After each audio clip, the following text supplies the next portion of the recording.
अक्षरधाम थी कृपा करीने अवनी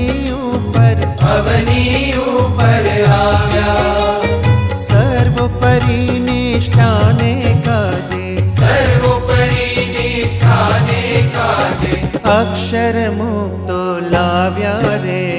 संतनु स्वरूप धारी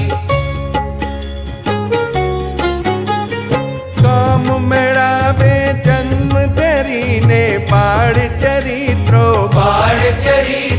कीधा। मात पिता ने सुख अर्पीने पंथ वैराग्य न लीधा रे। संतनु स्वरूप धारी श्री जी आ स्वामी आज पधार्या रे। कोटि जीवोना कल्याण